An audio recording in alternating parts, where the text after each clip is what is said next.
Добрый день, мои братья и сестры во Христе Иисусе! Приветствую вас любовью Иисуса Христа. Мир Божий вашим семьям, мир Божий вашему служению, мир Божий в вашей стране. Имя Господне по всей земле. Аллилуйя! С вами пастор Сергей Морозов в программе «Пророческий стан». Вообще пророческий стан задумывалась программа как программа о том, чтобы доносить волю Божию для определенного служения, для определенного народа. И мы верны этой цели. Многие меня спрашивают: пастор Сергей, а на каком основании вы имеете право пророчествовать? Дал ли это вам Бог? Как Он это вам дал? И вообще, возможно ли сегодня, в наше время, пророчествовать? Мы к этой теме как раз сейчас и возвращаемся. Давайте мы откроем самый такой главный, важный момент, который произошел в день Пятидесятницы. Деяния 2 глава. Начнем мы в Деяния 2 глава и начнем с 18 стиха. Первая проповедь апостола Петра после крещения Святым Духом. Смотрите, что он говорит. «И на рабов моих, и на рабынь моих в те дни изолью от Духа моего, и будут пророчествовать». Выше чуть Бог говорит: «И будет последние дни, говорит Бог, изолью от Духа моего на всякую плоть, и будут пророчествовать сыны ваши, и дочери ваши, и юноши ваши будут видеть видения, а старцы ваши сновидениями разумляемые будут». Интересные стоят глаголы. Глаголы стоят в настоящем времени, не в прошедшем и не в будущем. Это говорит о том, что это будет всегда. Это будет всегда. Это не будет только в день Пятидесятницы. Это не будет только при жизни апостолов. Это не будет только когда были ученики Иисуса Христа в первом столетии. Здесь говорится о том, что будет последнее время. Но все богословы, теологи и апологетики, они говорят о том, что мы живем как раз в последнее время. И вот в это время Бог изливает от своего Духа на сынов, на дочерей, чтобы они пророчествовали. Интересное здесь стоит греческое слово «профит эусисин». «Профит эусисин». Что оно означает? Оно означает, дословно перевожу, быть истолкователем воли богов. Но так как это греческий язык, то, конечно же, греки, они поклонялись множеством богам. Но это слово означает быть истолкователем воли богов. Или в нашем христианском понимании быть истолкователем воли Бога. Еще одно есть такой перевод, как пророчествовать, прорицать или впадать в пророческое иступление.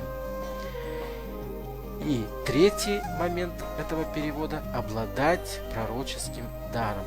То есть в последнее время сыны, то есть христиане, дочери христиане, они будут получать от Бога какую-то волю, истолковывать эту будут волю в церкви, они будут пророчествовать, прорицать, приходя в пророческое иступление, и эти люди будут обладать пророческим даром. Кто имеет право обладать пророческим даром? Все христиане.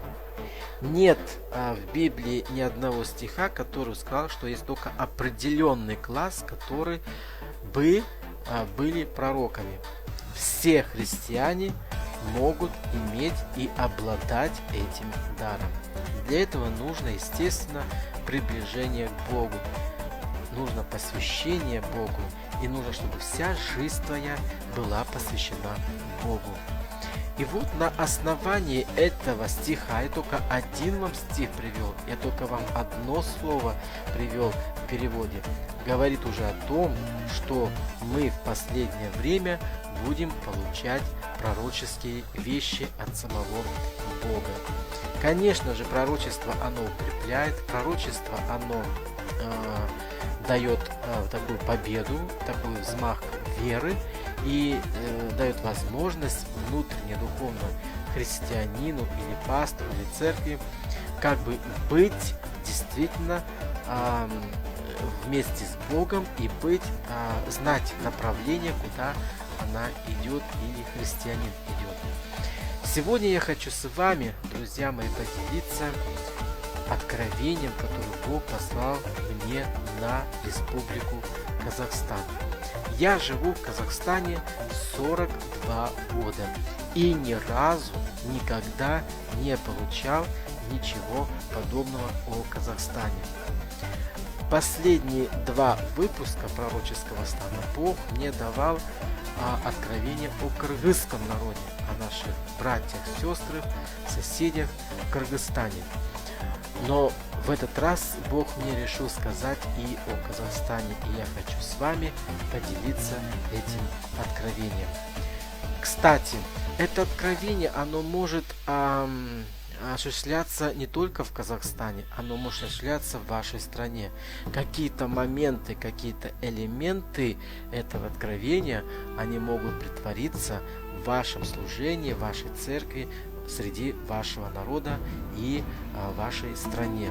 Поэтому, конечно же, слушайте, конечно же, обращайте на некоторые моменты в свое внимание, и, может быть, это для вас будет хорошей поддержкой от Бога.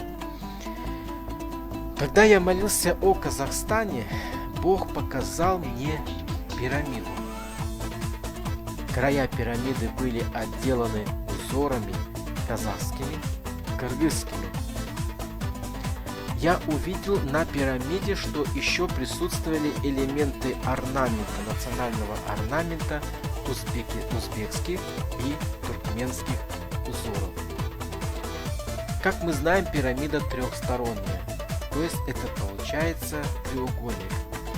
А треугольник в христианстве – это символ Бога Троицы. Это символ Бога Троицы.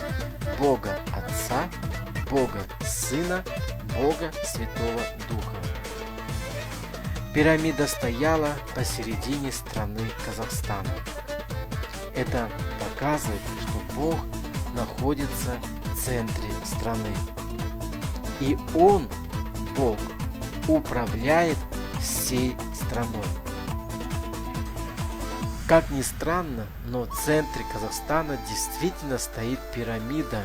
Она находится в столице Астане и называется Дворец Согласия и Единства.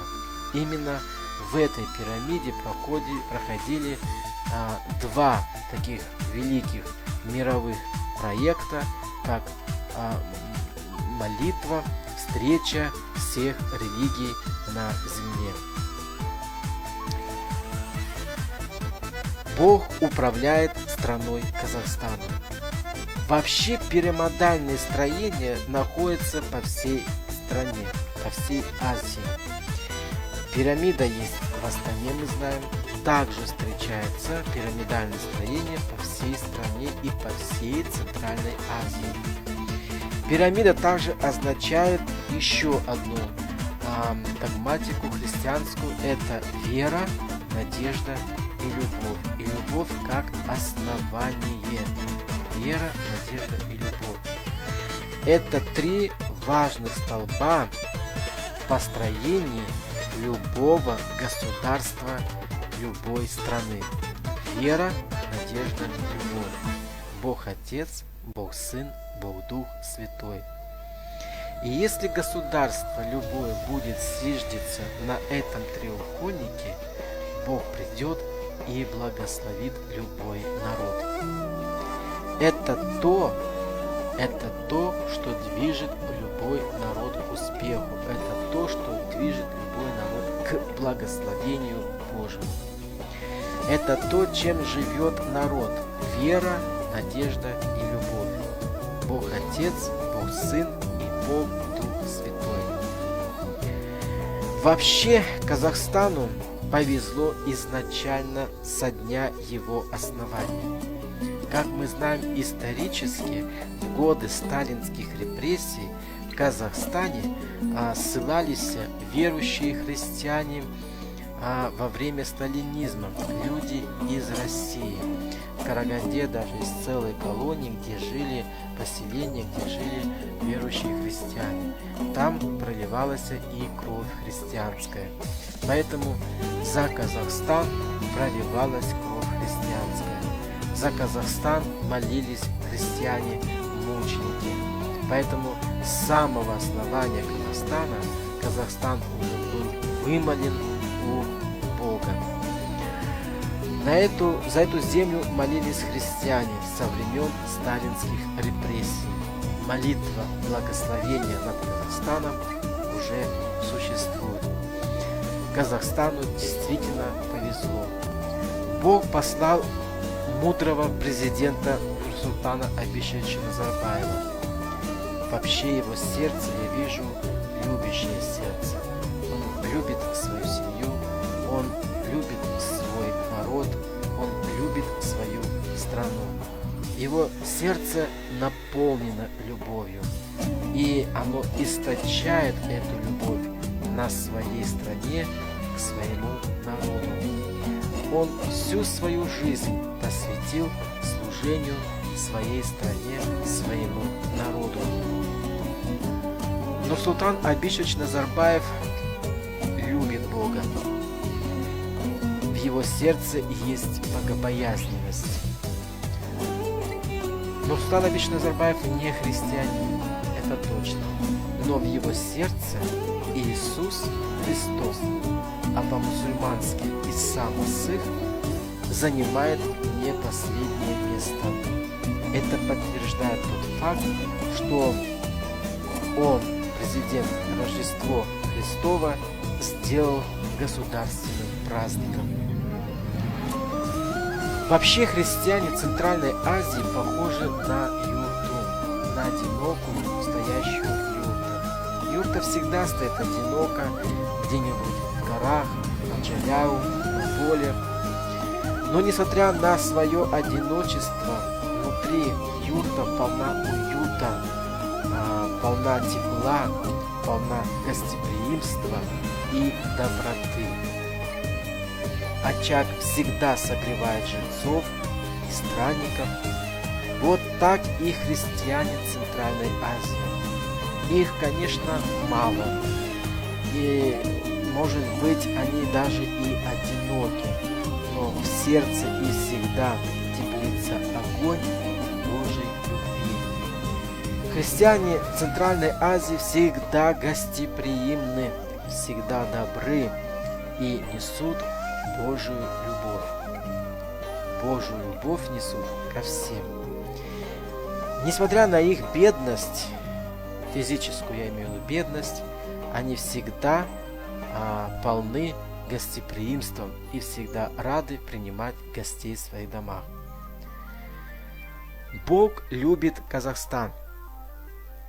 Однажды Бог приходил к Аврааму, чтобы поведать ему о тех делах, которые он сделает в его личной жизни и в жизни той земли, на которой жил Авраам. Авраам щедро встретил Бога, пригласив на ужин в свой шатер.